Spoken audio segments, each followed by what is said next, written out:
Hey Jason, how's it going, buddy?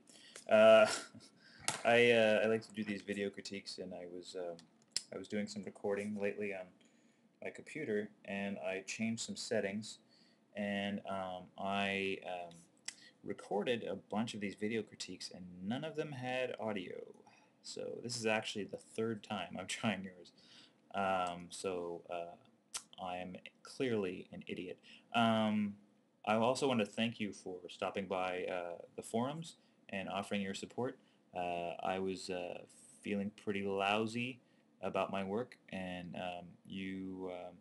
thank you for chiming in and offering your support. It really does help. I really appreciate it. Unfortunately, looking at your lovely piece of animation here, I feel lousy again.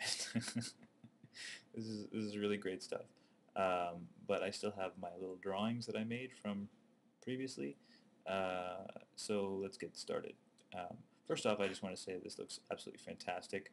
Um, Really great looking stuff, and I could never probably myself do something of this quality. So really great looking stuff. I had a few notes. My main note was, well, I don't know if this is my main note, but one of the notes was the key seems to look like it is different weights at different times, and this is kind of a minor note. But in asking myself why that was, I think that one of the things is one of the areas it looks sort of light is it looks sort of light there, and then it looks heavy through there, and then it looks light again there. Um, so I think one of the reasons why it looks sort of light is that the arms are kind of, before he really starts to move, the arms are, let me actually get this stuff out of here.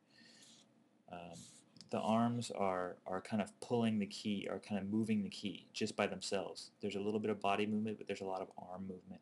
And I think that's what makes it look a little light, because then he goes into a body pull here. And I think what might make that look heavier is if you want to make it look heavier, you would get more of a body pull with the arms straight, and then as he goes, then the key gets some momentum, and he's able to bend his arms. Um, so it goes from a straight, lot of body pulling, and then more of a arm pull once the key gets momentum in that direction. I think that would make it look more heavy. Um, Moving right along. Oh, I had mentioned something about the head looks kind of like there's a lot of spacing in between there. Um, like it kind of looks like it slows down through there and then it speeds up again. And one thing you might want to try is actually leading with the head, since he is kind of coming up. And if you're kind of moving forward almost like you were doing like a sit-up or something like that, you would probably be leading more with the head. Um, I'm not sure how that would, if that would help at all. Um, Spacing-wise, it might help out. Anyway, that was another note that I had. Moving right along. This stuff looks fantastic right there. That looks great. Really sells the weight of the key and how he's struggling with it. Um, Here, this foot over here, mainly my note was as it comes over, as it rolls up, it should actually, it would look nice if it was sort of tilting over as well to kind of come into this sort of a pose right here. It just looks like you're using like the ball twist or the rotation or something on that toe, and I think as it's kind of coming up, if it could, starting here, start to roll to the side through there, um, into something like that. And then as you pick that foot up, like as you go into this pose, it will kind of already be at that angle. And then, oh, right here, it looks like the root sort of stops. So there's some great forward momentum of the root, and then it goes bam, it sort of stops and hits a wall right there. And then it sort of goes backwards then, and then back forward. So there's a little loop-de-loo like that going on, and that's fine, but it just, I would have, there needs to be a little bit more movement in there to show, to define that arc, because right there it looks like it's just stopped. Either that or you could have something like this, where there's no loop-de-loo and the root just continues forward. When I play this at speed, this foot here looks like it slams down really hard, like there's something about it that really catches my eye.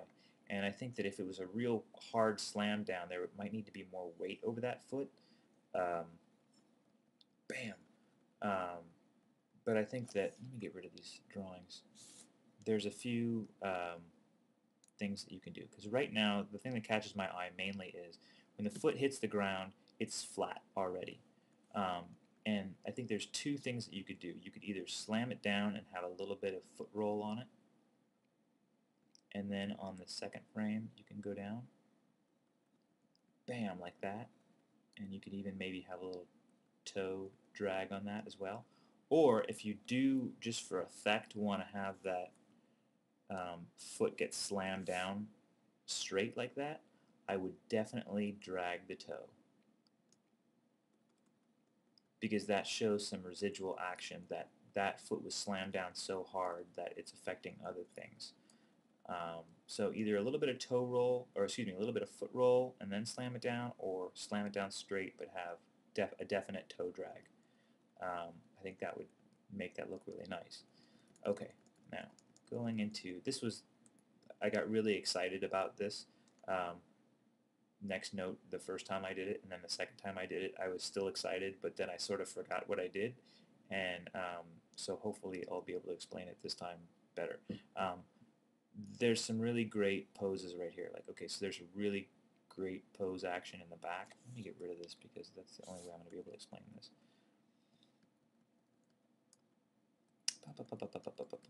I wish there was like a delete all for this AM tool. Go away. Okay, I think that's it. Okay, so what's going on here? Let's see, he's pushing this key. He's kind of pushing the key up, and then he resets, and then he pushes in again for a big push. And I think what would be totally sweet,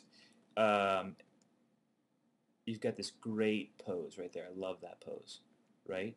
Now, coming through here as he resets, I think if there was a shape change in the back, like a little S-curve, that going into that S-curve, then he can fully shape change into that and use that as a power pose.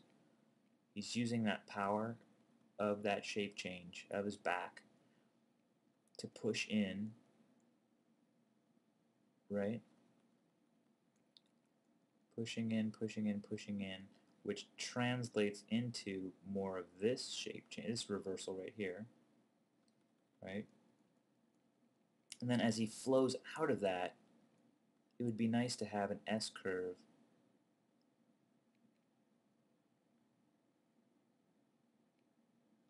coming into this.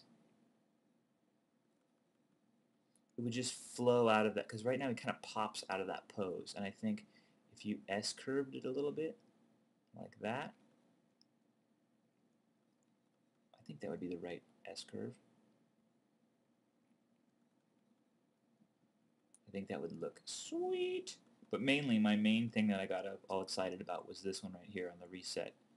How you go from that pose, and then there's a little bit of a S-curve going into the full power reversal, extending that through, then reversing the spine again, and then suavely moving out of that with an S-curve there into a shape change there. That was it. But this is fantastic stuff. That's all little tiny stuff. But I think this looks great, and I think you're doing a fantastic job. And again, I thank you for your support, and I hope you're having a good Saturday, and I will look forward to more work. Thanks. Bye.